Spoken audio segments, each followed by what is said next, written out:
Psychedelics have taught me that curiosity heals judgment.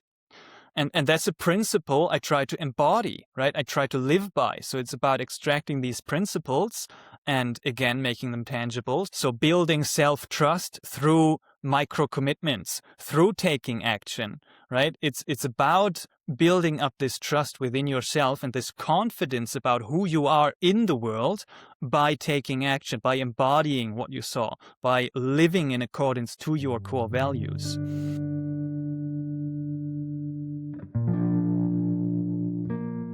Hey, you, and welcome back to Between Worlds. I am your host, Ariel, and today I have a really exciting episode for you.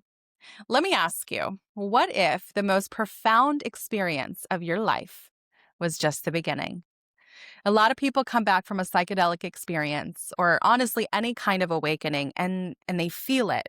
They see it. They know that something deep in them has shifted. But then they get home and life starts closing back in. And they can't figure out how to make what they just saw real.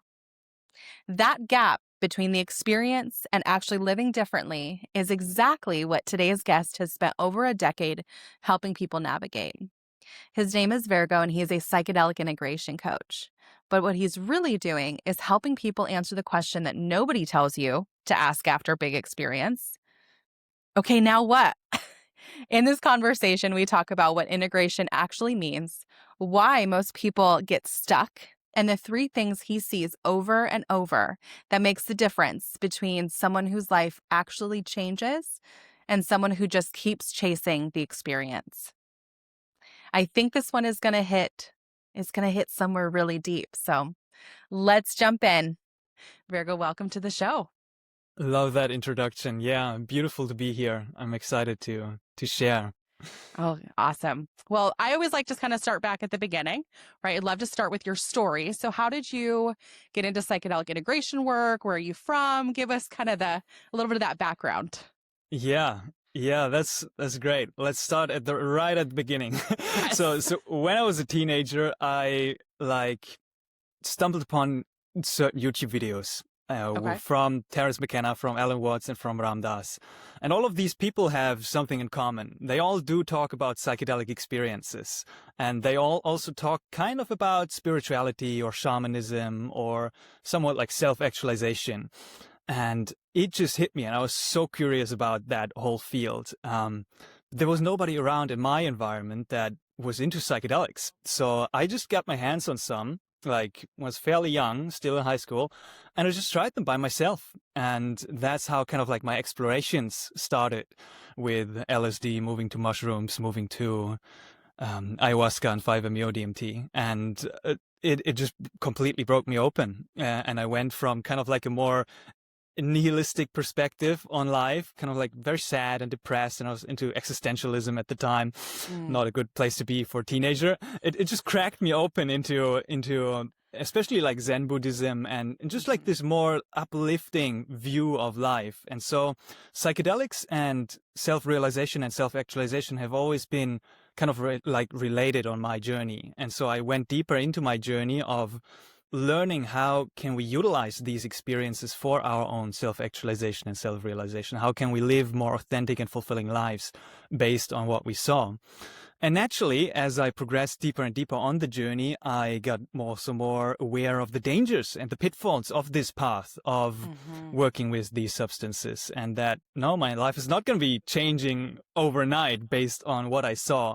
And I could glimpse my potential, but the process of actually shifting my behavior, my day-to-day life, took some more effort. It took some more work to do in regards to putting the transformation in place in my own life. And so that's how I became aware of just integration work. And I dove deep into the literature, going to conferences, just like immersing myself in the field as I had the call to serve in the field as well. And that's how this whole journey unfolded. It's always like that, right? It's like one little nugget and it unlocks this whole new kind of world for you. And it's so brave to, especially at that age, right? When you're still quite in development. Teen years are hard, but to have the courage to say, I'm really interested in this and I want to try it, right? And going through it alone, and you're like, I'm diving right in, and you could see kind of where, yeah, like especially with it, right? It's when you go through a psychedelic experience, at least for me, and I've kind of heard this a little bit on podcasts and other people's experiences, but suddenly you get this awareness that everything's connected.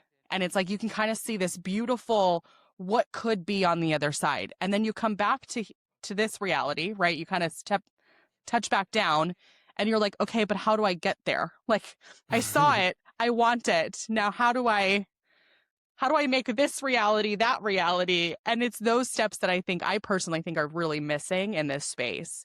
So for anyone who's listening right now and may not know, can you explain kind of what psychedelic integration really means? I know it's a really hot word. It's being thrown around on all the social media platforms, but what does it actually mean?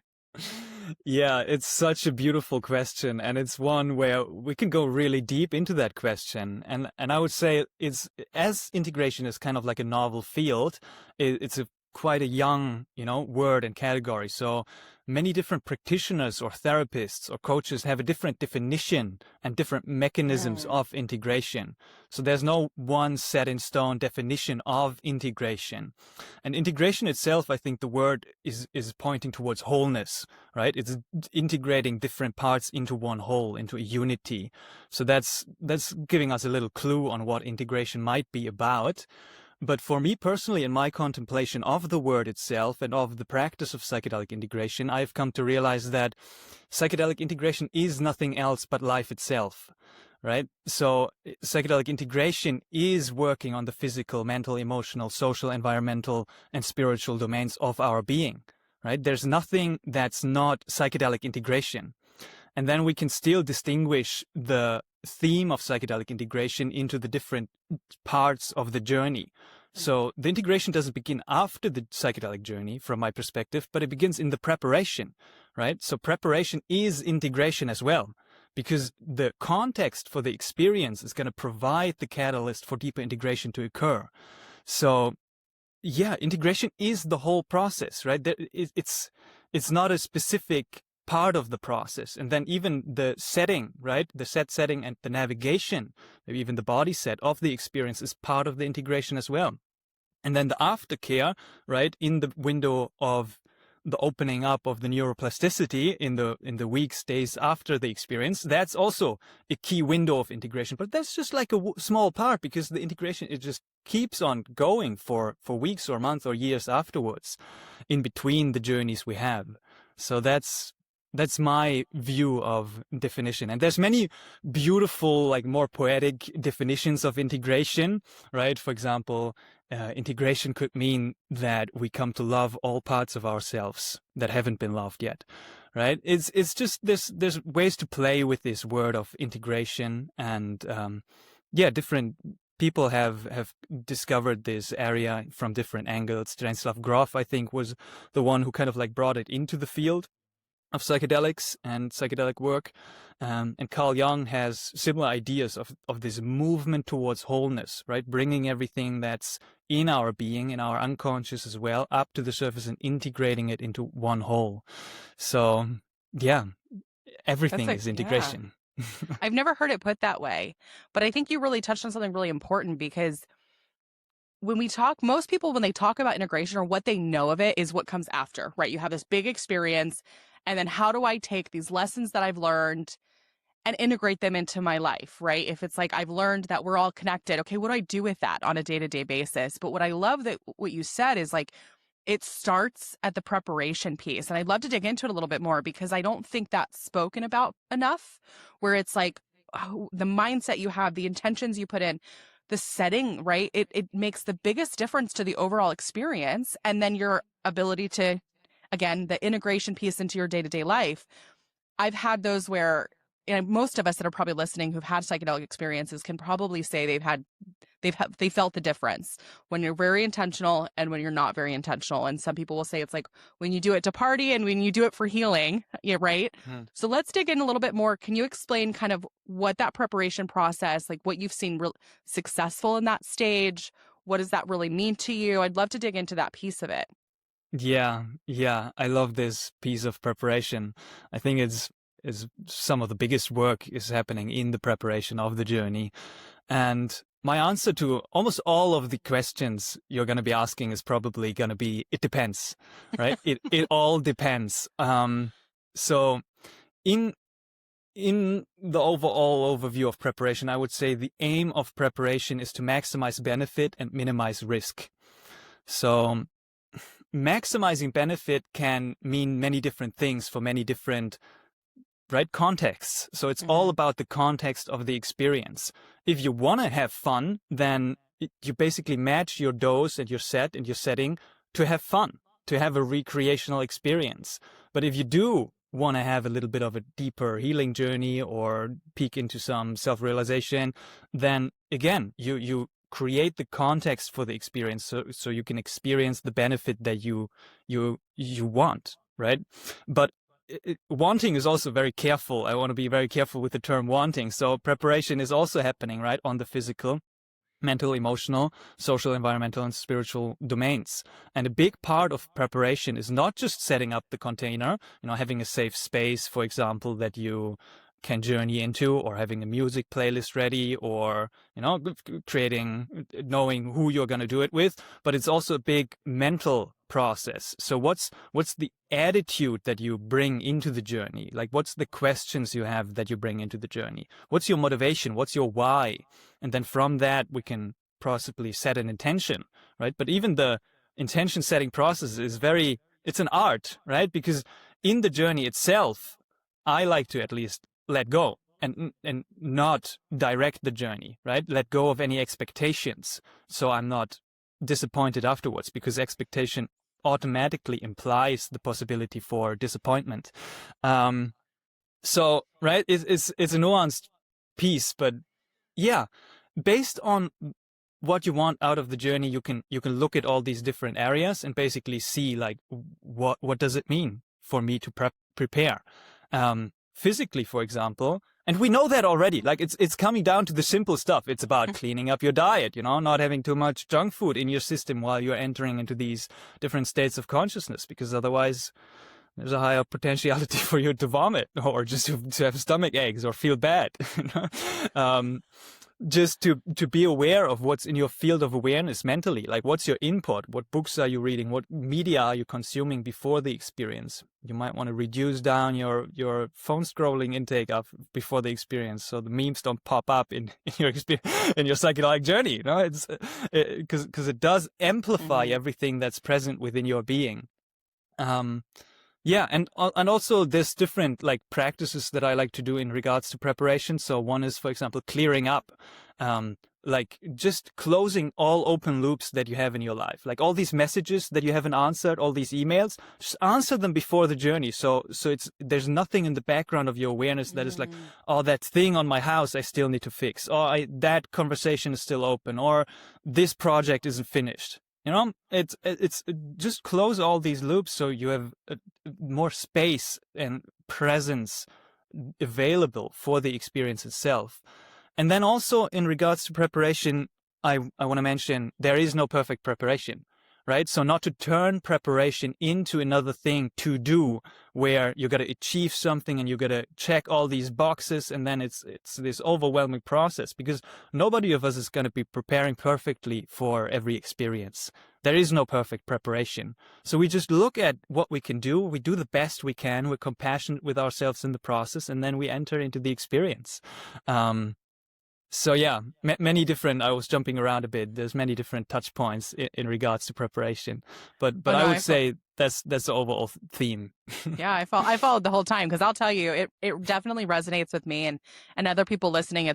They can probably think of times where maybe they didn't do this. That's always it's that contrast, right? Where I know the times where I had a really great experience, and it doesn't mean that I didn't process through hard emotions, right? But I was a lot more intentional about that prep. And then times when you're not, when you're like, oh, I've been looping this, bill that I needed to pay, and it's been looping for the last, I don't know. And the thing about psychedelics is time is such an illusion. So you're like, feels like forever.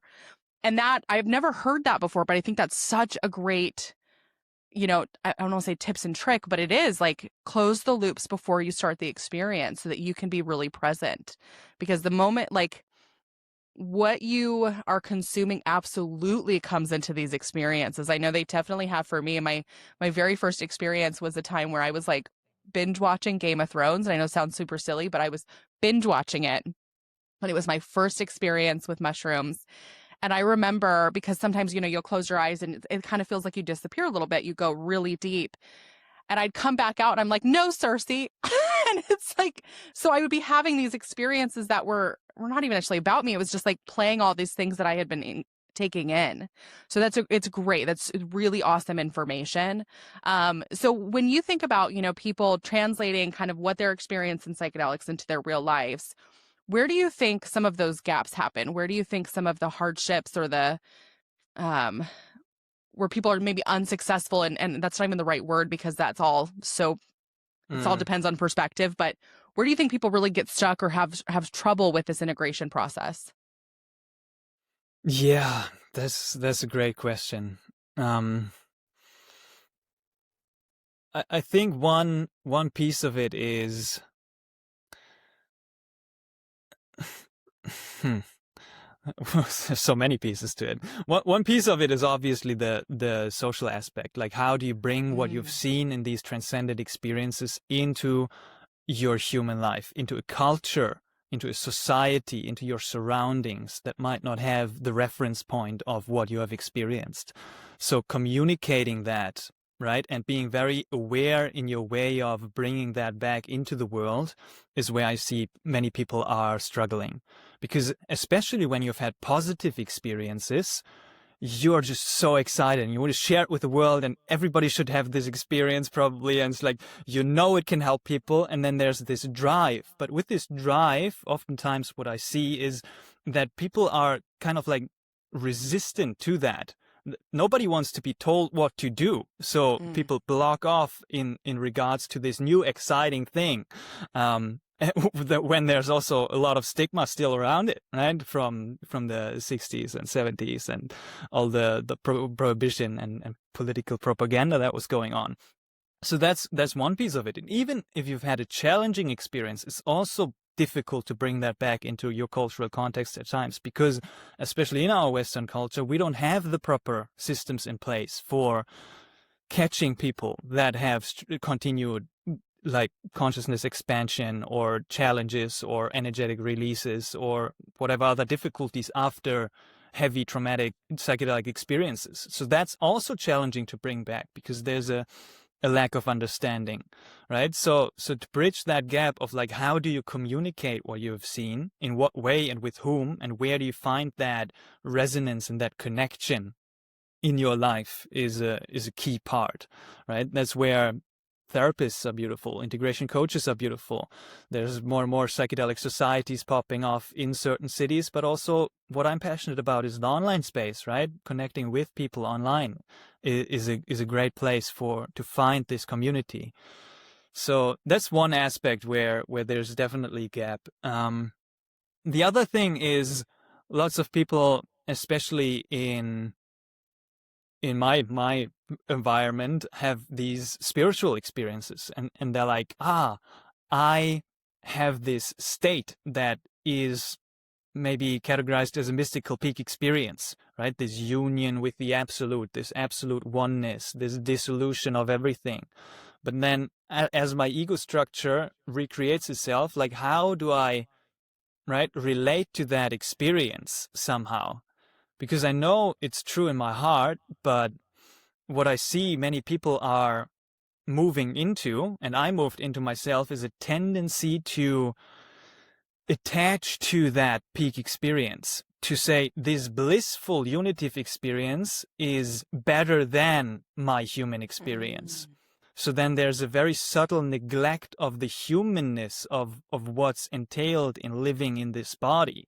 Right. So that's challenging for some people, of seeing this body as a burden, and not being able to see that as part of the spiritual process of, after the ecstasy, the laundry, I think is what Jack Kornfield said, right?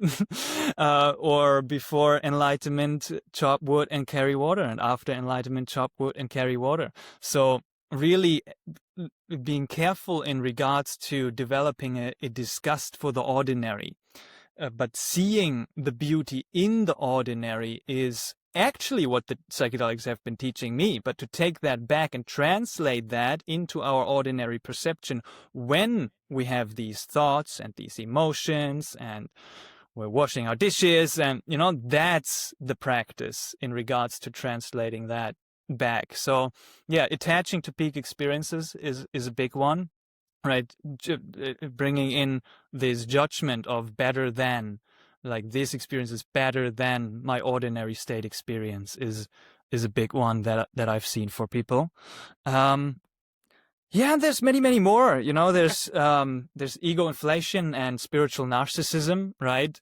Seeing that now that I have had this experience that I judge and perceive as better or higher consciousness, I am better than all these other people around me that haven't had this experience, right? So there's a subtle superiority that's evolving, that's making it again challenging to relate to people because they can feel that, but right, flipping the coin to that and seeing like, okay, what does compassion and kindness actually mean? Like, I've realized infinite love, but what does that actually mean? Right? Does that mean that I'm better than anybody else? Right? So it's really bridging that gap and being very careful of all the ways these insights can influence our state of being and our perception of the world. Yeah, spiritual bypassing, I guess, is another one, right? So again, kind of related to attaching to the peak experience and seeing that that's the real work, but then the actual shadow material and the processing that's happening afterwards and continuing to do the work afterwards is very easy to do. So it's like it's this bypass of everything that's more like on the shadow work, emotional work kind of basis in our day-to-day lives. Yeah, and probably many more, right? Yeah. Yeah. I mean, that's the thing about psychedelics in general, right? We are such unique individual beings that we can't say that psychedelics is just a mirror of that, right? Everyone's experience is different. Everyone's integration process is different. Everyone's need is different. And it really resonates with what you're saying because I've definitely personally seen every single thing that you just talked about, I've seen evidence of, right? And I've heard stories and I've heard testimonies in regards to everything you just explained. And I think spiritual bypassing kept coming up while you were speaking, even before you said it, because what I'm seeing in this space is it feels like a shortcut to some people, right? It's like instead of doing the really uncomfortable work, I'm going to use psychedelics just to move me forward. And I've heard TikTok videos and YouTubes, and this is back probably 10 years ago when I first learned about ayahuasca. It's like ayahuasca is the equivalent of 10 years of therapy all in one. And that may be true. However, it doesn't mean that you can skip over the deep development work that you still have to do in this human experience, right? So I'd love to dig a little bit deeper into that piece of it because I've spoken to people who've come back from ayahuasca and like the social structures have all fallen apart in their life. They're like, I'm vibrating on a different frequency. People don't understand me anymore. I can't relate to these people, right?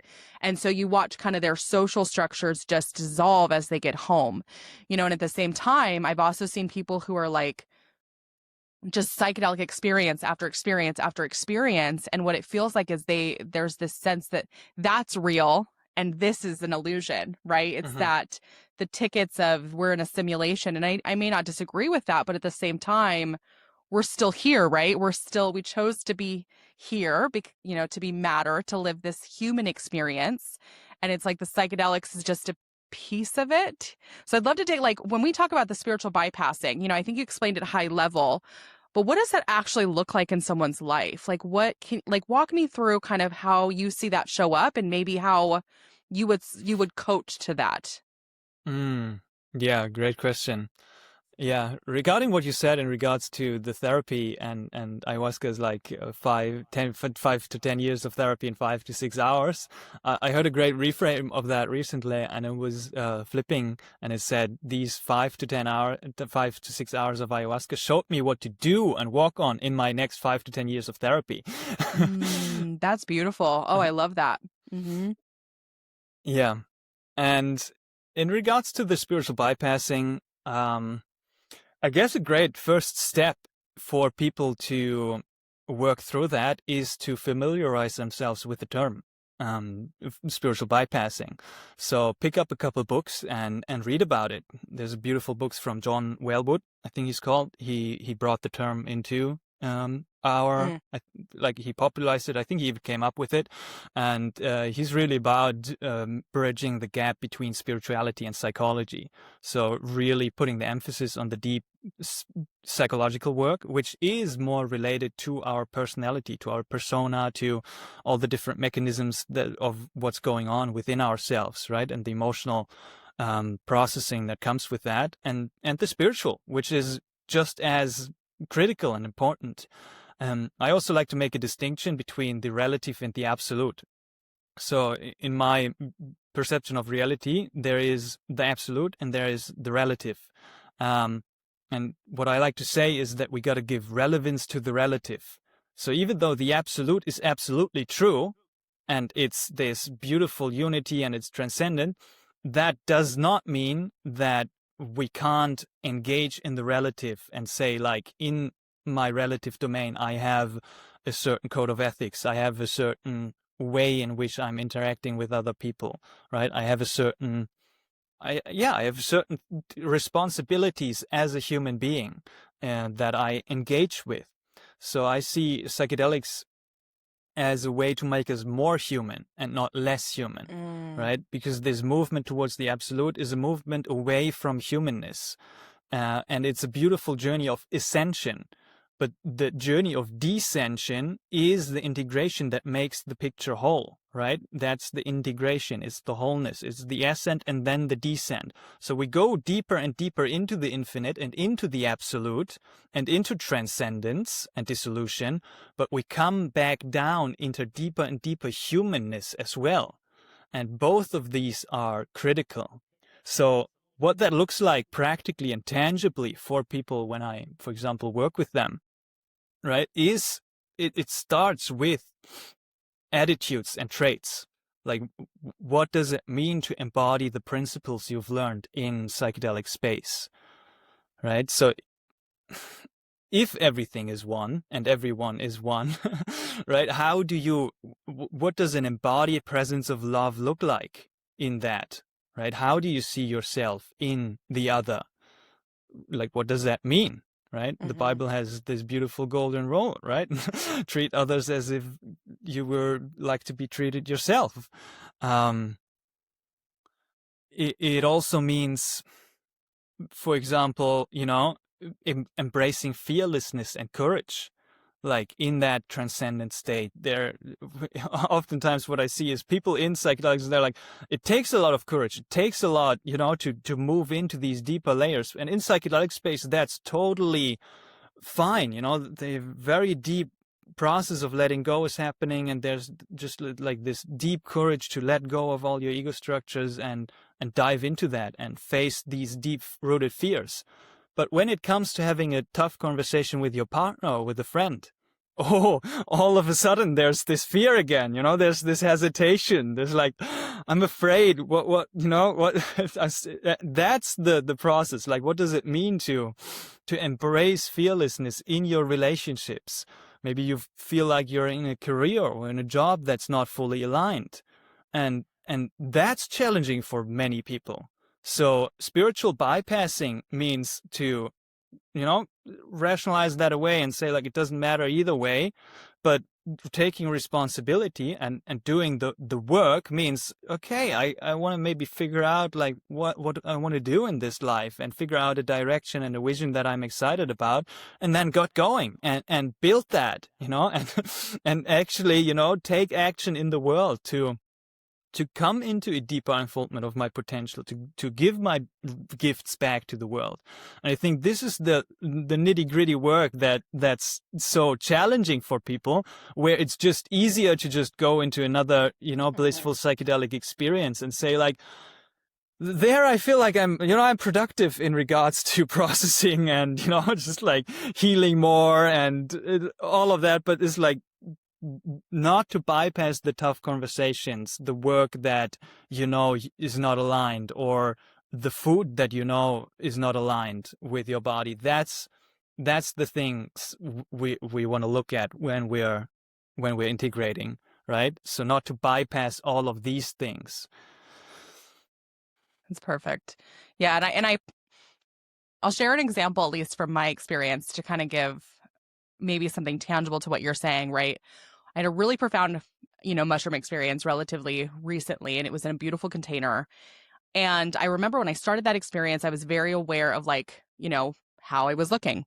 I think this is something that a lot of people struggle with, where they're like, they feel judged by other people. They feel like they're, everyone's staring at me. I put on makeup for other people, or I dress a certain way for other people, and I know personally as a woman, that's something I've struggled with. But in this experience, I started out feeling that way. And then as I went deeper, it was like, none of that matters. If I wear makeup, not wear makeup, if I'm crying, if my hair's crazy, if I look disheveled, none of it matters, right? Like all that matters is love, and all that matters is this energy and this oneness, and people are beautiful. And but when you're in that experience, it all clicks and you're like, cool, yeah, no problem, never wearing makeup again, no problems. But then when you come to and maybe a day later or 2 days later, it's like, then it becomes a practice. And that's kind of how I took it, where it's like, okay, how do I get out of this comfort zone a little bit more? Because then we get pushed back into this programming. Because I always say that our brain is a tool. It is a tool of the body. Now, that's just what I've learned, and I personally makes it easier for me, because it's not the soul. I don't believe that your brain is the soul. I believe that your brain is a tool of the body, and it wants what it's used to. And so if you've spent your whole life kind of operating in a way that I have to present a certain way because everyone's staring at me, right? That doesn't just disappear from one experience. But after, it's like the practice of going, okay, so can I go to the store without makeup and it be okay, right? Can I maybe, you know what? I'm leaving the house and I don't care what I'm wearing. It's cold out. Here's my crazy outfit that I went to sleep in, and it be okay. Kind of getting comfortable with the uncomfort of whatever you've learned. That to me was like what I really took from that experience is I got it. I understood it, right? I was in this space where I'm like, of course nothing matters, right? None of that is silly. But then when you get back into this human body and this human experience and this reality, it's like, okay, now how do I make that true within these parameters, within this life? Right. And that was my personal experience. Does that kind of resonate? Is that a little like a great or a decent example of what you're talking about? That's exactly it. Yes, absolutely. And in that process of coming back from that experience to your day-to-day self, it's really about awareness, right? Really observing how you're closing down, contracting, contracting, contracting. It's like, that's just inevitably going to happen, but observing that and then setting new containments, right? Of experiences, setting new sets of behavior in place.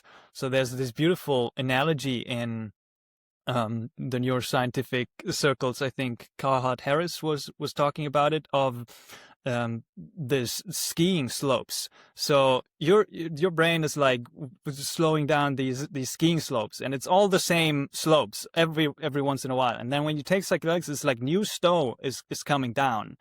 But if you return back to your old ways, you're going to reinforce these old slopes, right? If you ski down the same pathways and you're not actually taking a different route with this new stuff that came down, you're going to be returning to your old patterns, and those are going to be re-emerging. So it's a great opportunity for us to then shift our behavior based on what we experienced in the psychedelic experience. And that's how we can make use of the neuroplasticity and actually force and foster these new pathways that are happening in our brain. That's a great way to look at that. I haven't heard that before, but I think it's a beautiful example, because we as humans, I think, just really resonate to analogies and metaphors, right? That's why storytelling is so impactful. But I've seen that where it's like, you watch people and it kind of talks about, or it goes back to what you'd originally talked about, where it's like they just keep going through these experiences over and over and over and over again, right? But their life essentially is somewhat of the same, because that's the piece that's missing. You can't just keep taking more and expecting different results, right? Like if you take this experience and then you come back and you do the exact same thing and you eat the same food and you operate in the same way, how would you expect that to translate to here, So okay. So then when you do the psychedelic integration coaching, right? what does that look like? Like, I know, I can tell that you have an energy and a heart to help people. That's coming through really clearly to me. But what does that look like, and kind of what got you into to doing that? Mm, yeah. Uh, Beautiful questions.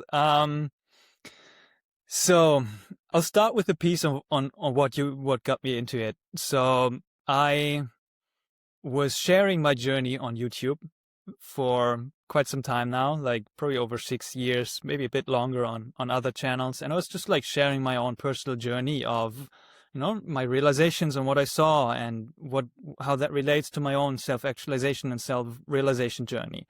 So, right, I was still always doing this work of in between the sessions of self-actualization and self-realization, which then made the process of integration a little bit easier.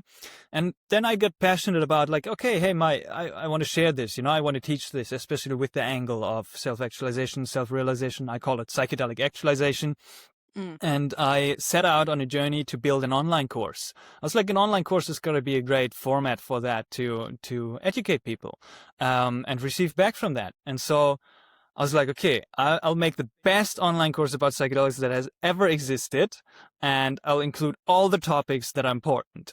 And I made an outline of like 200 to 300 subcategories and topics, and I started studying. So I read about the neuroscience, and I did the courses, and I went to the conferences, and read like dozens of books, and filled all these categories with information.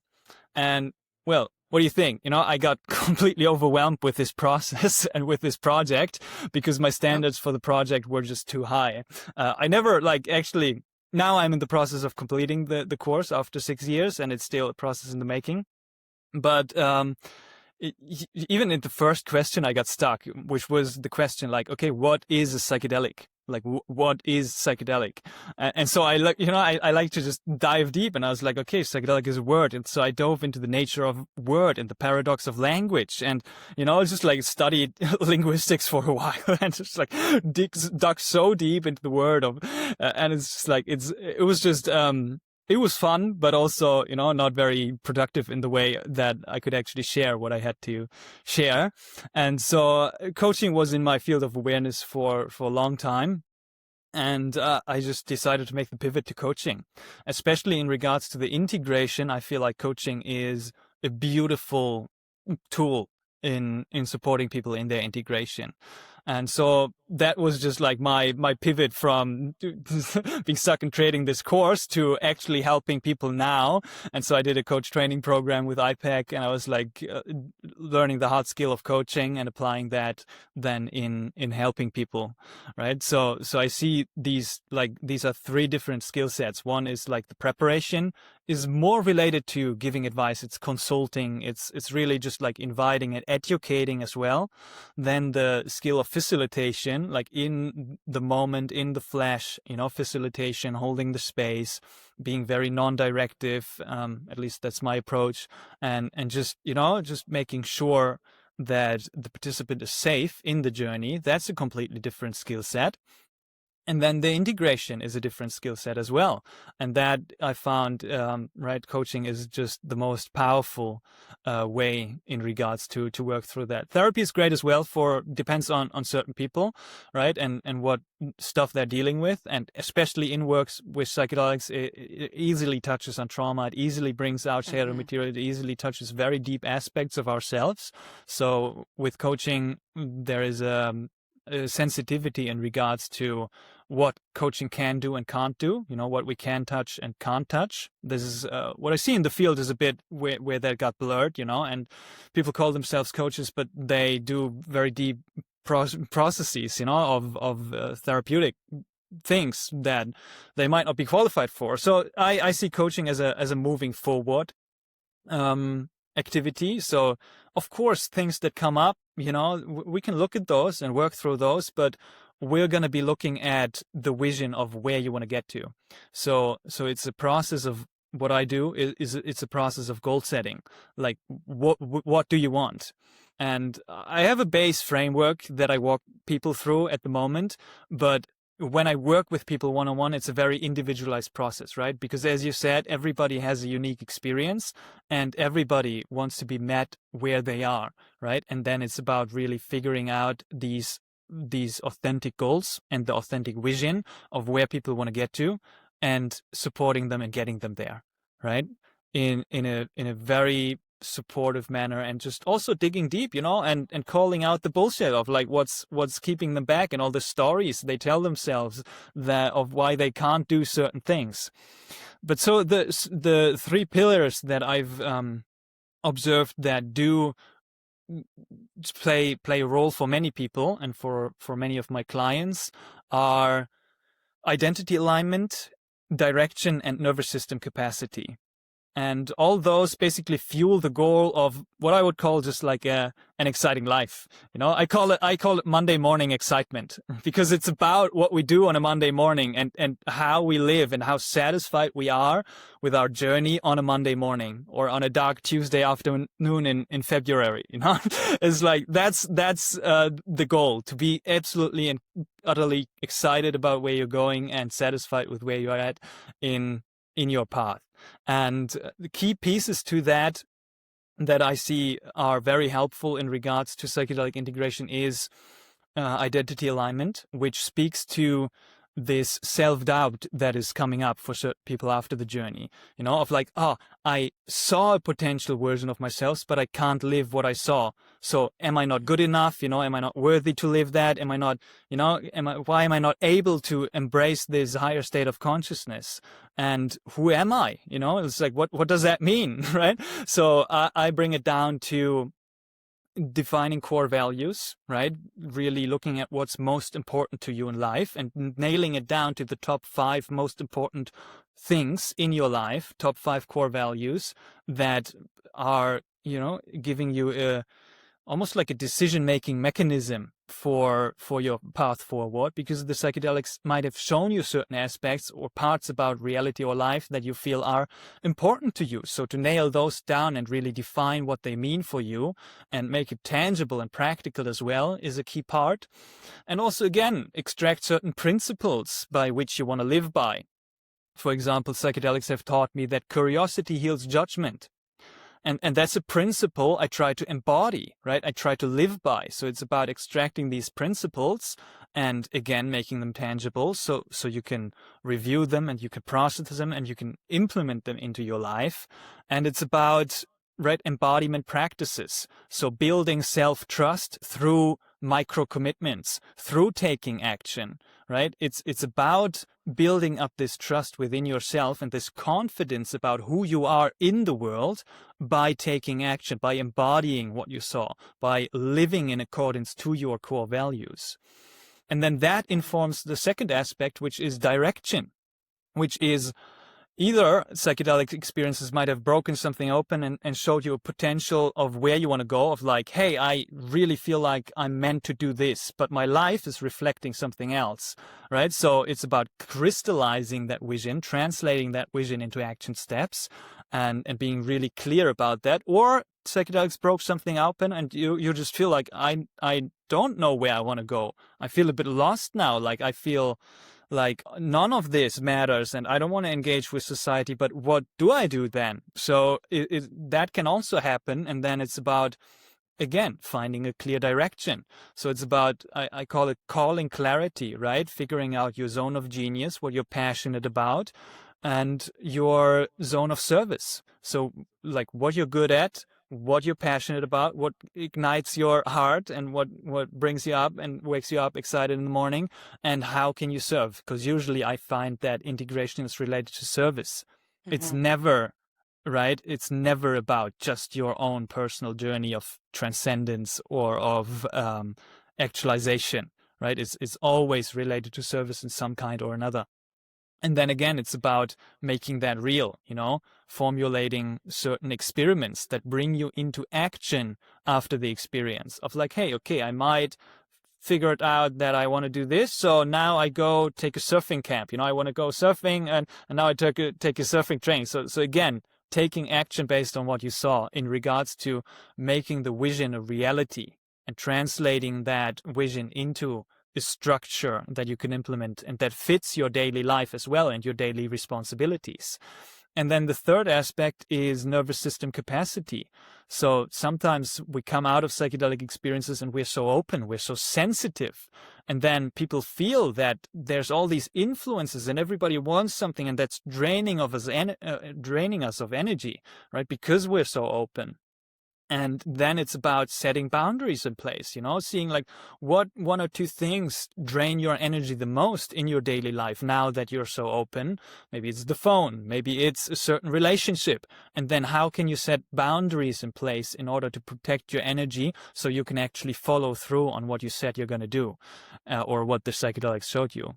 So this is really about building up this capacity and also feeling safe, right? A lot of people experienced a lot of emerging material that comes up in the experience, and then it's like the system is in fight or flight at times, it's in shock, and then it's about like, how can I implement a space of safety for my body to settle down again, for my body to relax and to slow down and to not be so tense and contracted all the time in my engagement with the world. So taking care of the body is a key aspect, and that happens through regulation rituals, through carving out this sacred time that where you just do what's best for you, what nourishes you, what resets you, and exploring certain practices that can support that in between your psychedelic journey. So you don't have to go back to the high again and again, but you have a whole toolkit of practices and tools that can support you in that process of grounding and of stabilizing after the experience. And I guess it touches on more levels, right? There's, again, deeper relational issues that come up with people that are going to be worked through. And there's deeper processes of spiritual integration, which is a whole domain in and of itself, which can be worked through. But this framework with these three pillars, I find, make it very tangible and practical in regards to what we can work on and how we can actually integrate our psychedelic experiences. You make it sound so simple. I truly there's so many juicy nuggets in everything that you just said that make it so simple, I guess is the best way to put it, because when there's simplicity, right, there's actual activation. Because Yes. sometimes when you have an experience, or when you're trying to change something in your life and you're in research mode, right, which is kind of what I've heard you building that course, it's like you're deep in research mode, and I live my life that way. I need to intellectualize before I sometimes can embody.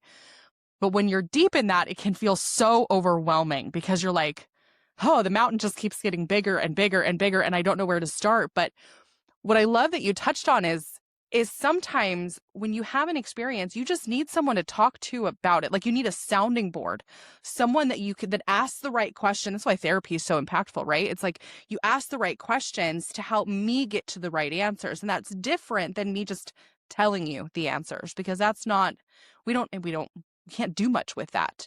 But if I can come to it with your support, that's a totally different experience, and that was what probably for me the most impactful part of my personal journey, is having a mentor that I was able to okay, well, what about this? And okay, what about this? And am I doing it this way?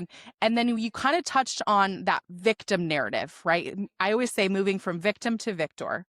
And that has been the biggest game changer for my personal testimony. It's like the moment that I released the I'm a victim story, the whole world has opened up to me.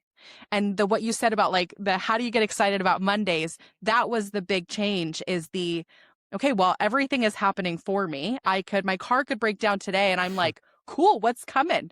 Right? Who am I supposed to talk to? I've had I had to get my battery changed, and so I'd have to lift up my hood and, start my car with a battery pack every single time I stopped. And one time it happened, and I had this beautiful conversation with this gentleman that just wanted to tell me all about this engine in this car, because I was lifting the hood, I somehow knew about cars, and it opened up this beautiful conversation where I could feel his energy and his love and his passion. And it was such a gift.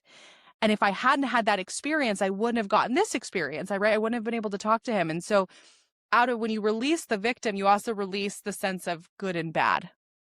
And so a lot of what you've said is taking people from this space of, again, you can see the end of the journey. You're not sure how to get there, but it's like giving them real steps. So it's not an overwhelming experience, not an overwhelming journey. I Hmm. think you outlined it beautifully. So I hope everyone listening like can take some really good things away from this, because I know I definitely am. What I've heard a lot is when people have psychedelic experiences, some of what they'll say is, when I get home, I feel really isolated.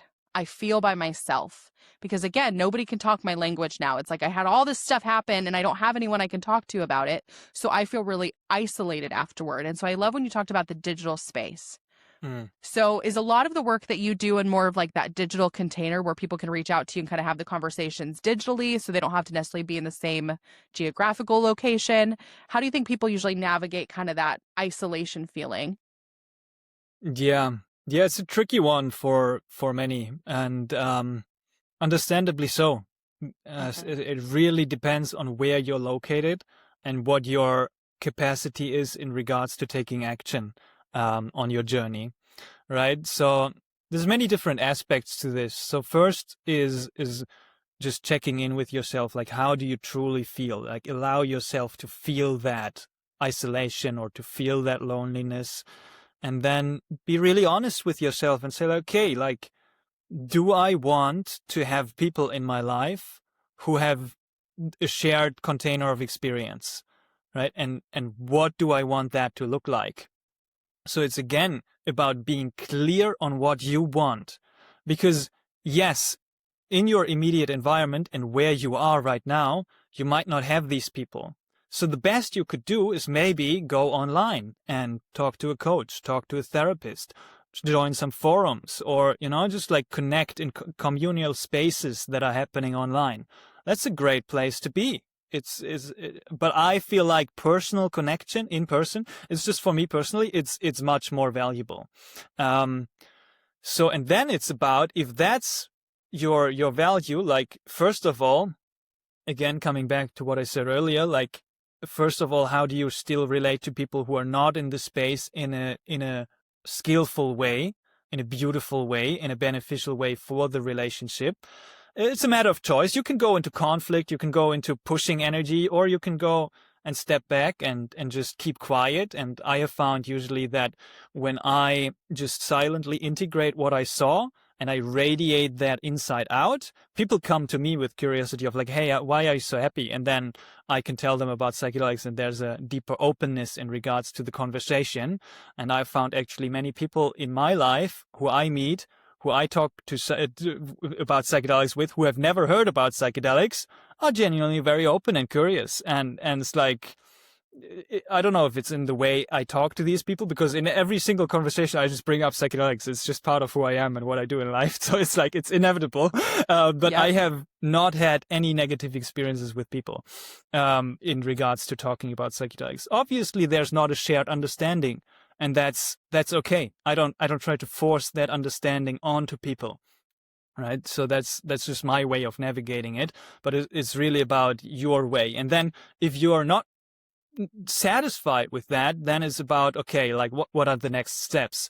For example, when I was about, teenage years to 20, 21, 22, I didn't have anybody in my life really who understood, and who, like, the first couple of years of my journey were kind of, I was exploring alone. I was fine with that as well. Like, I wasn't really bothered with that. But then I went out and I was like, wow, I got to travel around, and I met people who were into that kind of stuff. And I'm like, these are the relationships that I want to have in my life. And it's coming back again to values, right? So one of my top 5 values is connection. And then, based on the value of connection, how can I structure my life in a way where I feel I can live out that value of connection, right? And that's the scary part. Now it comes, right? That means taking responsibility and doing what you can. And I know there are certain circumstances for certain people in certain countries that make it much more difficult and challenging to take action, right? Especially because survival is so challenging in certain areas. So that's a nuanced thing. I don't want to say it's easy and possible for everybody, but it is something that we can work towards, right? And so for me, it was moving now to a different city. At first, it was traveling. So at first, all my connections and all my friends came from me traveling to about 5 to 10 different events each year. And those were kind of like hubs where I went to psychedelic conference and, I met many people. And then these same people I met at this psychedelic festival. And then these same people I met at a rainbow gathering. And then these same people I met at a meditation retreat. So it's like surrounding yourself with these people. And you know where these people are hanging out, right? Mm-hmm.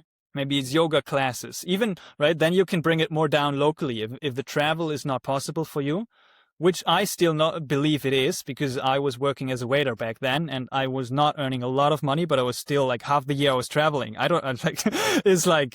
just lowered my standards basically in regards to be able to do that. Or, you got to get out of your own way, volunteer somewhere, just hitchhike somewhere or whatever's happening. But that fulfilled my value of connection. And I was satisfied with that. And then I could keep in touch with these people digitally, right? And send them a voice note or have a call every once in a while. And then I discovered also that locally, I feel like it's a precious thing and a beautiful thing to find community. And that's still challenging for many people. Again, there's people who are maybe into psychedelics, but you're not really resonating with them. But some areas, there's beautiful people, and beautiful connections that can still be nurtured and that can deepen over time. So in your local area, see what's out there, see where you can go to and explore. Just be open-minded in regards to exploring. And if there is nothing in your area, but it's kind of like a more populated area, then bring something out into the world. Start a meetup community, start an integration circle, because that automatically puts the signal out for people to come to you, which I find beautiful digitally, with this YouTube channel and with my socials. I just put out what I like, and then all these people that they come to me, right? I don't even have to do anything. So that's a beautiful way, but locally as well. And if still you don't find connection and you're still not satisfied with where you're at, hey, then, and you really value it, then it might be time to move, right? And that, again, it's scary. What about my job? What about my family? What about my kids who are in school? And it's like, yes, that's the tough part. That's the integration. That's the challenge, right? So either you work on your inner attitude on how okay you are with the situation as it is, or you move towards a greater vision of what is possible for your life. So you might plan like in between early school and middle school for your kids, just you take the break and you move and you move to a different location where there's more aligned people, right? And then you move there and you go out and you connect. It's again, it's simple, but it's not easy. It takes a lot of commitment. It takes a lot of responsibility. It takes a lot of what you said, going from victim to victor, right? Yeah. That's great. Yeah, it's like easy in concept, but harder in practice, right? And I have moved a lot personally in my life. So like for myself, moving has never been scary, but I completely understand that might be, whoa, you want me to move? What? But what I love about what you said that I think we really need to, hammer in is every decision you made was based on this value, right? This connection value.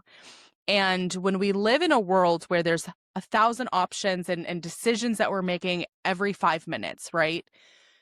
If you don't know what those values are, right, the decisions get harder. And to be honest, even listening to you talk, I'm like, man, have I actually even sat down and really, really decide or like hammered out, right, what my values are and are my decisions and the way I'm navigating my life in alignment with those things. Where, if that was kind of the first place to start, right? If someone's listening to this going, that actually might be really helpful.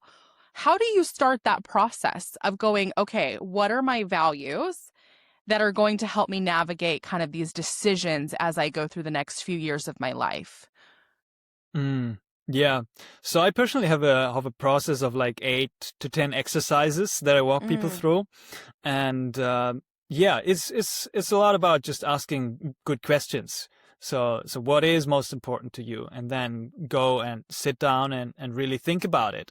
And then you jot down everything. And then I have other questions where it says like, okay, imagine your life 10 years from now, right? And you're in the most beautiful and aligned space, and everything unfolded the way you want it to be. Like, describe that and paint that out. And so you get a clearer picture. And then again, from another angle, right?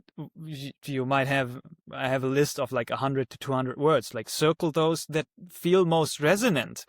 Because a value, that's also the key part, is nothing else but a word, right? So what the value means then is based on the other exercises of, okay, we got these words, but what do they actually mean to you? Like, I for example, what does freedom mean? It means different things for different people. So if you value freedom, it's also, again, about making it more tangible. Like, what does it actually mean? Freedom, and write that out, write the definitions out. And what does it not mean? So in my process, for example, I figured that many words that I value, that I thought I valued, they kind of like mean the same thing for me. Like love and peace and freedom, and it's all the same thing for me. So I could like nail it down to one word that I could say like, okay, this I feel most resonant with, and this I feel most satisfied with, and this is what it means for me. And then it's also about discernment, right? Because values are a tricky thing, because based on our growing up in a culture that's a bit insane, we might value things that have been put out from the outside, right? And it's about discerning which values are true to you and which values come from your conditioning or your surroundings, right? So it's okay, like, what does money really mean for you? Like, why do you want to be famous? Like, why does validation matter to you? And so it's about looking at what I call negative values, not to judge them, but to look at, like, are these actually true to you? Right? And what are your core values that are really coming from the core of you, and that are not being put onto you from the outside, not even from a spiritual teacher or from your psychedelic shaman.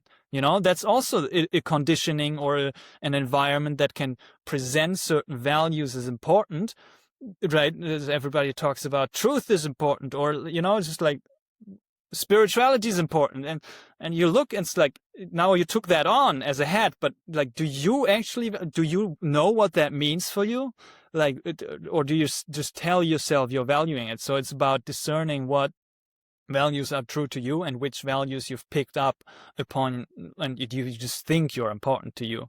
Yeah, and then I walk them through a process of scoring the values and your integrity to these values. Like, again, just to have an assessment of, like, on a scale of 1 to 10, like, how much do you live in alignment with that value? And then you say, okay, it's about a 5 or 6 out of 10. And then it's like, okay, great. So what are the 4 other points, right? So, and let's explore that. And that's how we make it tangible. And we have concrete action steps of, like, okay, these are the things that move me forward in regards to figuring out my values. And as you said, it's a beautiful decision-making mechanism. So when we're bombarded with all these opportunities that come up nowadays, and with all these insights from psychedelics, we just pick all of these and we say, like, are they aligned with my top values? That's also a challenging process for many, is to pick the top 5 to 10, because then you have a list of like 30 and you like them all, right? But ranking them in order of 1, 2, 3, 4, 5, 6, 7, like, that's where the juice is, because that's where you got to wrestle with yourself of, like, okay, is freedom more important to me, or is family more important to me? Ooh, that's the work, right? And then based on if you choose freedom to be more important than family, what implications does that have on your decision-making process? On how is that reflected in your behavior in your daily life? The trade-off. Yeah, that's That's big. And it's funny, as soon as you said that family or freedom, I know I felt that, and I bet other people listening are probably going to feel that one right there where you're like, oh yeah, if it's a trade-off, right? If I make the decision on here, then I didn't make the decision here, and we have to be okay with that. Out of all of this, it's really just a relationship with yourself more than anything else. No one's sitting there going, "Oh, Ari, you didn't show up for yourself in this way." And it kind of goes back to what you had said about those micro commitments, right? Following through with yourself on those micro commitments. Because one of the things that like psychedelics and my personal awakening has shown me is like to build trust with myself again. Because now I'm at this stage where it's like, in order to do this thing that I feel very called to do, right? And maybe I was super afraid of that before. Well, why was I afraid of that before? Because I didn't trust myself. And so I knew that if I jumped off and I did this thing, there was a high likelihood that I wasn't going to follow through, or I was going to let this fall, or whatever it is. But now I've spent enough time building back that trust with myself by showing up for myself. And I'm not perfect. There's plenty of areas where I'm like, yeah, I need to drink more water in the morning, like different things, right? But overall, it's like all we have are ourselves. Yes, there's support from others, but at the end of the day, it's the relationship with us that makes Monday exciting, right? It's like that's the piece about all of this that psychedelics shows you is it's like it'll point out things in your life, but ultimately it's about your life. It's about you. And this relationship with us is the relationship we have at the beginning and the relationship we have at the end, and everything else is just players within that. Is you make it seem so doable, right? You outline it in a way where you're like, oh, that's great. That makes so much sense. Like it just clicks in such a beautiful way, and I appreciate it. And the other thing that I want to kind of call attention to is when you said, you know, taking on these outside, right? I grew up in a Christian household. I was the kid that went to church 7 days a week. And that transition from being like, there might be truth outside of this influence that I've been in. That was a big step for me personally, where I'm like, holy smokes, I grew up believing that all other religions were wrong, right? And then I had psychedelic experiences. I had kind of a big awakening in 2020 where I was like, actually, it's almost all the same thing. At least from my perspective, I'm like, it's all kind of right. It's all just cultural understandings of this connection to something beyond ourselves, which is what I see kind of spirituality as a whole. And that was like a big aha moment of going, how much of this is what I believe versus what I've been told to believe, right? And I've been judged for maybe that you have to believe it or you don't fit in for one reason or another. And we're social creatures. But don't replace that with now these spiritual teachers and now these gurus and now these other people. Like, don't just trade one for the other. And I definitely did that to some regard back then, where it was like, okay, I'm stepping out and I'm feeling more enlightened and understanding. But then it's like, now I believe all these new things, but do I? Right? Do I really believe those? Or was I just told that? And we have these experiences, and I know especially people who go do ayahuasca, a lot of times they'll go do ayahuasca with this teacher, this maestro, this shaman. And then suddenly when they come back, it's like everything that this shaman says is just truth. And they attach themselves, because it's that attachment piece that I try to personally, I'm like, don't get attached, let everything be a little bit fluid. But it's that attachment that I then see it's like becomes their entire identity. And if psychedelics is to help you find your way home to you, but now you're becoming more attached to this person, it kind of like is an opposite. Do you see that a lot in your work as well? Is that something you've experienced? Yeah, I love that you're touching on this. And this is kind of like the background that this whole tangible stuff in your daily life is informed by. And so it's a key piece of the integration. And it couldn't be more important. So I like to talk about it in a way of epistemic responsibility and epistemic humility. So what I see is not enough of that, basically. It's really that tendency for us humans, again, to give up that responsibility and to give up that humility and to just swap our culture. It's like, I don't like my Western culture, and now I'm going to transition to this Native American culture, right? That drinks ayahuasca because I like those better. And it's nothing not wrong in exploring those and connecting with those and supporting those, but it's the way in which many people do that just is this neglect of this and now this. And then sometimes when they go deeper into that journey, they're like, oh, these cultures, they have a lot of problems as well. It's like, they're not all, they haven't got it all figured out. They have a long lineage of practice in regards to certain substances or plants. Of course, and we can learn from that, and that's beautiful. But exactly, it's that, don't switch one reality tunnel for next. It's like I was Christian and that was my reality tunnel. And now I've met the aliens, and now I have a different reality tunnel of aliens and DMT elves and spirit animals and whatever. It's like, was that again something you picked up from, or from this society, from this culture of psychedelic usage, or is that actually true to you? How much epistemic responsibility have you done, and how much thinking from first principles have you done in order to develop your understanding of reality and of those experiences?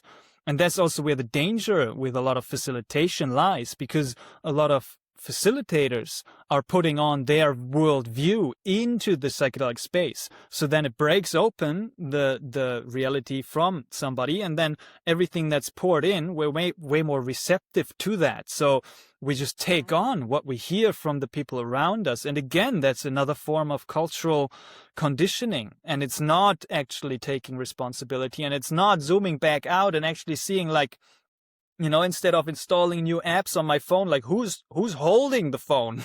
Like, who am I, right? That's actually what the psychedelics are teaching us. But yeah, many like to attach to that and then say that this is now the truth, right?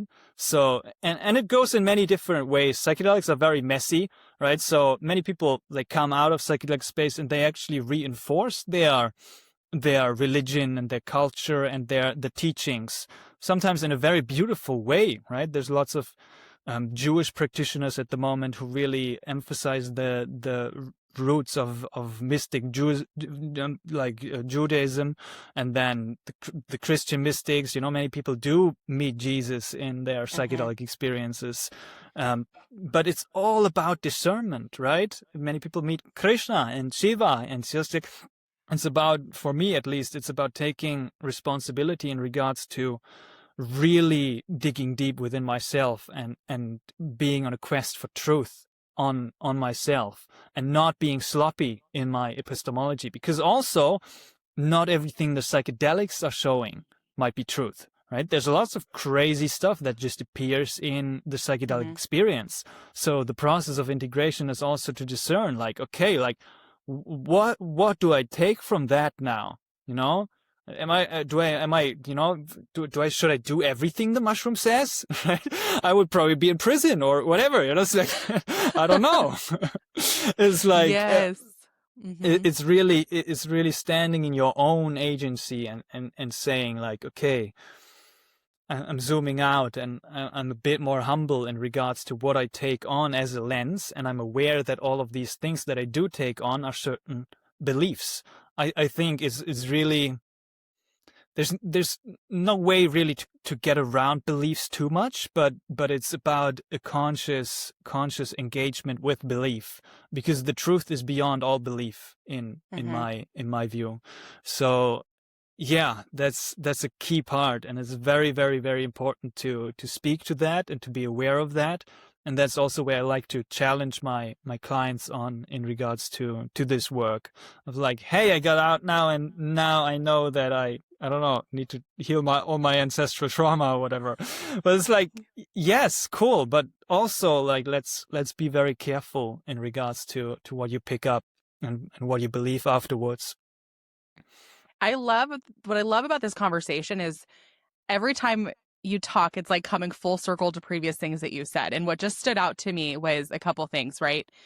Again, the preparation piece, because when you have these experiences, we just spoke about how you'll kind of start to, your experience on the psychedelic could be super influenced by whatever is in your in your field of awareness going into it, right? So if you go and you're listening to this shaman, or you're listening to this influence, from external places, sometimes it'll get confirmed in these experiences where you're like, okay, I know that if I take DMT, there's the DMT elves, and then you do it and you're like, I saw them, but it makes me curious how much of that was truth and how much of that was influence. And I'm a very curious person anyway. That's just kind of how I navigate life. I'm super curious about so many things.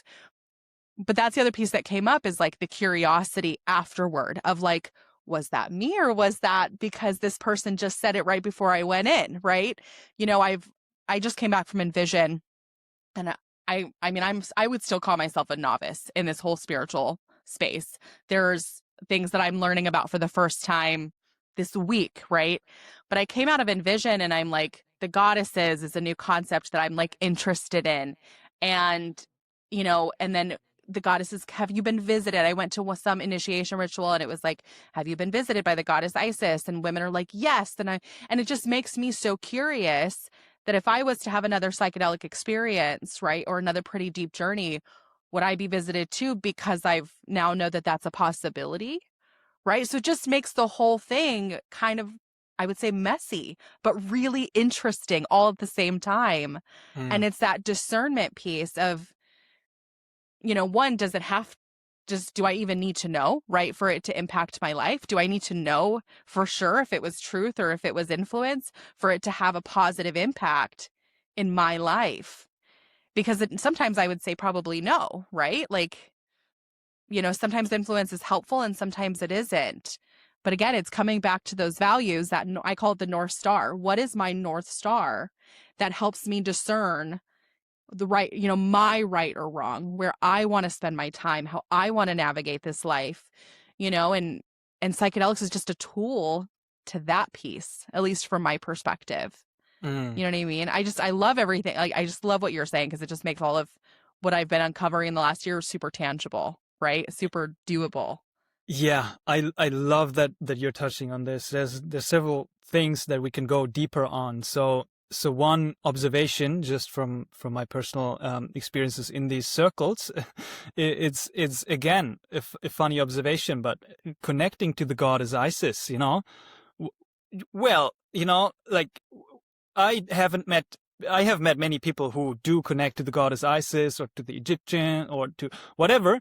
Not so many who are like, I was a slave in a bag, in a past life, just like a farmer. It's again, like, where's that coming from? Like, is that again this like importance of like, I'm attaching to, I was this super crazy goddess in a past life. And it's like, what does that actually mean? And how deep did you actually dive into Egyptology, and deciphering the in ancient scriptures and informing yourself about the field and really digging deep into the study of what it means to have met goddess Isis or to have a connection to goddess Isis, right? That's coming back to the preparation piece in the category of the mental preparation of familiarizing yourself with psychology, for example. So I recommend, right, to read a lot about psychology and archetypes and, what does it mean to engage in archetypal behavior? What does it mean to tap into the collective unconscious? What does it mean to have these different energies or right, different symbolisms from different traditions, which you can encounter in psychedelic space? People experience symbolism from cultures or experience visions of cultures and mechanisms that they have never heard of before, that they have never consumed anything before. They might have a vision of the Kabbalah and some teachings, and it's like afterwards they just say like, that was what I saw, right? But again, it's about remaining humble and saying like, okay, what does that now mean for my life?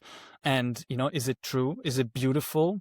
And is it good, in the relative domain? And so I would love to go a little bit deeper on the absolute domain. And it might be pretty far out there. And I'm still, I like to remain in the not knowing of things and just also acknowledge when I do not know things. So I'm not 100% sure on this, but in my current understanding of where I came to in the recent years of my development in regards to contemplating appearances that come from psychedelic experiences in regards to truth right? Because I was doing a presentation, I was asking myself the question of like, okay, these experiences, they are just illusions, right? That's an objection of some, but then some others say like, oh no, they're true. But then some are not true, like because the carpet transforming into a slobbily wall, it's like, you don't want that, that's not true. That's an illusion. That's a hallucination. But you meeting the goddess Isis, that's true. I like that. It's again coming to preference of the human mind and saying like all the nasty stuff. That's just. Let's not look at that. I don't want to attach to that. That's false, illusionary, hallucination, or whatever, just to calm my mind. And everything, the beautiful, the blissful, the good, I love that. So that's true. So what I came to in my contemplations of that is, I like the teachings of Bodhidharma. He brought like Zen Buddhism into to China, and he said all appearances are illusions.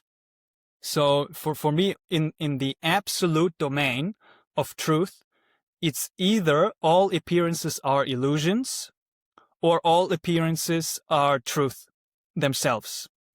And when I mean all, it's all of them. So there is no, ultimately, there is no right or wrong, true or false appearance. Either they're all illusions or they're all absolute truth.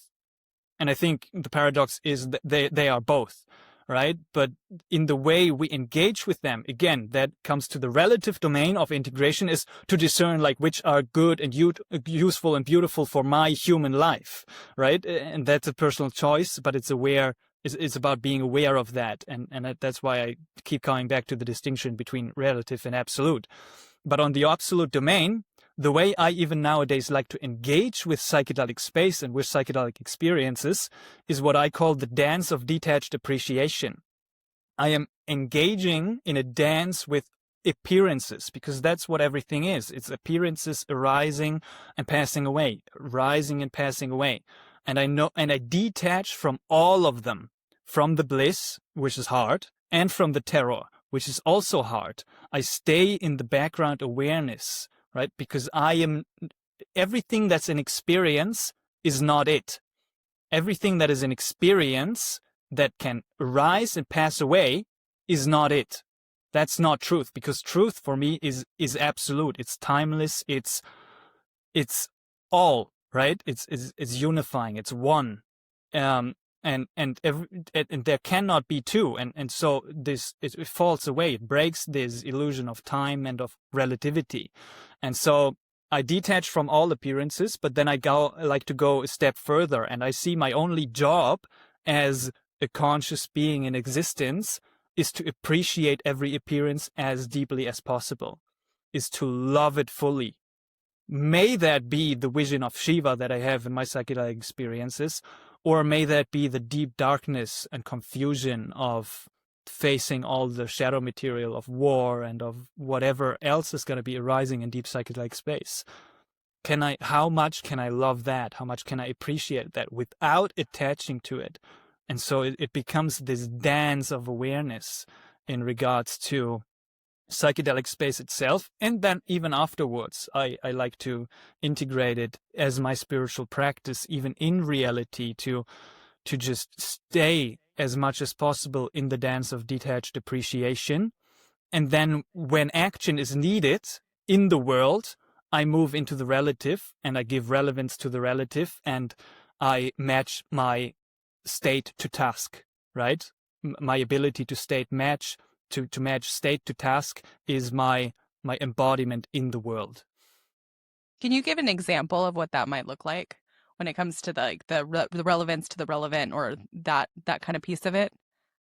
The relevance to the relative. Well, for example, yeah. For example, well, everything in our human life, all the things we talked about are the relevance to the relative, right? It's for example, having that tough conversation with my partner, right? That's giving relevance. Or even on the larger political themes, right? It's about, okay, like taking responsibility, like how do I want a better society to look like, right? Ultimately, it doesn't matter. I can just stay in detachment and appreciate and love it all, and I will. but still we can move towards a better world. That's the paradox. It's all perfect, and we move towards a better world. Chris Beige articulated it beautifully in his book LSD and the Mind of the Universe. He said, the psychedelic experience is an ecstatic experience of the perfection of being in the midst of ever incomplete becoming. Wow. So we, what I like to do is hold the sense of perfection as much as I can, and while I'm in the human world, I personally believe we shall not kill each other, right? So that's where ethics come in, where I do stand for principles in the world, and I take responsibility, and I say no to things that I feel are wrong, and I say yes to things that I feel are right. And it's this whole messy thing. It's this whole drama, this whole play. They call it Leela in Hinduism, right? And I am in that. I'm a participant in that, fully engaged in my humanness, in the relative, right? While dancing with it, a detached appreciation, knowing it's all an illusion. And it's all true at the same time. What an interesting way to look at that. And I think it solves so much of that. It doesn't have to be one or the other. I think a lot of people live in extremes where it's like in that all or nothing thinking. And what you just explained to me is so opposite of that, right? It's beautiful. It's a tension of paradox. Yeah, it's paradox. Every time this work brings me back to paradox, and the nature of paradox is that it's not comprehensible for the human mind. So even I don't understand, right? But that's my best current view that I've come to, at least in my journey, and that might evolve and change, right? But that's where that's where it's fun. That's where I find the joy in it is the growth piece, that what I thought a year ago, I may not think now. And it's not that one was right and one is wrong. It's the progression of life. And every experience that we have, and every minute of every day, it's like we're taking in so much new information all the time. And our brain literally processes out pieces of information. And how you see the world and how I see the world are totally different. And that's something that I've gotten very comfortable with this year, is that all life is perspective. Just like it's all an illusion in that sense. What I noticed on my walk here versus what someone else might notice is totally different, right? How, someone's tone affects me versus someone else is totally different. But that's what makes life magic, in my opinion. That's where the fun happens. It's like, I don't know what tomorrow holds. I don't know what I'm going to learn tomorrow, but I'm super excited. And I've gotten very comfortable with this concept of I'm comfortable being wrong. And I don't mean wrong in the sense of right or wrong. It's just I'm comfortable in, if I get new information or if I experience something new, I am totally okay and comfortable with changing my perspective at that moment. And that has been, it's opened up so much for me, because people get so stuck in the identity of their perspective, right? It's like, if I don't believe this anymore, then who am I? And when you can release that, it's like everything kind of becomes exciting. It just becomes novel, right? It's like, no, my identity is love. My identity is rooted in the sense that I love everything, and I want to live, out of this space of love. And everything else is just kind of details in it that I don't get attached to. Right? If I think the sky is blue and then suddenly I realize, well, what I've been calling blue might actually be what someone else thinks is green, like, that's cool. Okay. It doesn't mean anything about me. Right? So I love what you've said. And I think so many of the listeners are going to be able to kind of take action from some of the pieces and the wisdom that you've given us, because we listen to podcasts and we listen to teachers, and social media is just full of it, where we'll watch a video and it's like, okay, that's great. But how do you put action behind the new concept that you learned? And what I love about your teachings and the way that you do your integration work is it's real, tangible actions that they don't feel overwhelming, and that's the difference. Yeah, that's simplicity. What gets people started. Simplicity is beautiful. I love simplicity. It's just, coming back to the simple things, and then support yourself throughout the journey, be compassionate with yourself, and right? Embody this sense of self-love. I also often like to say that when we have this huge expansion of the psychedelics, even if we can take 1% back of that, that's huge progress in our life. So celebrate that that patience and that trust that everything's going to unfold naturally, right? In its time, while you take action in the most aligned way.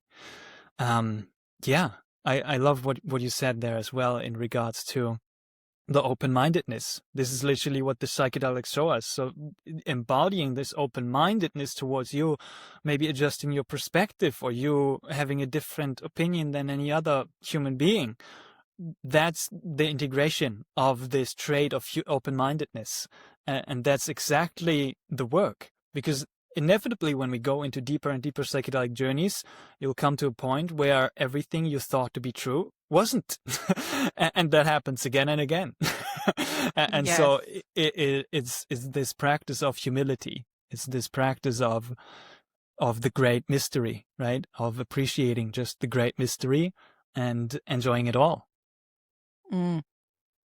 Yeah. And what a great way to end that conversation too. It's like the great mystery and enjoying it all, right? That's a quote, All right. So I'm going to ask you one more question. So at this podcast, we do believe that the vision that you carry is the answer that someone else is looking for. So if you could speak directly to the people that your work is supposed to impact, what would you tell them? Wow, that's a big question. Yeah, I would tell them, don't be afraid to live. On the other side of fear is love. So step up and believe that it's possible. And enjoy the journey along the way. Enjoy the journey. Absolutely.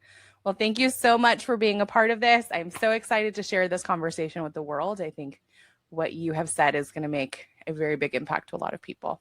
Before we wrap up, is there anything else that you want to share with our listeners or where people can find you and connect with your work? Yeah. So if that resonated, feel free to reach out to me and let's connect. Let's have a conversation. Feel free to reach out on Instagram at Psychedelic Actualization. At YouTube, you can find my deeper presentations and masterclasses at Psychedelic Actualization, and my website where you can also book a call and find out more about my work. It's psychedelicactualization.com.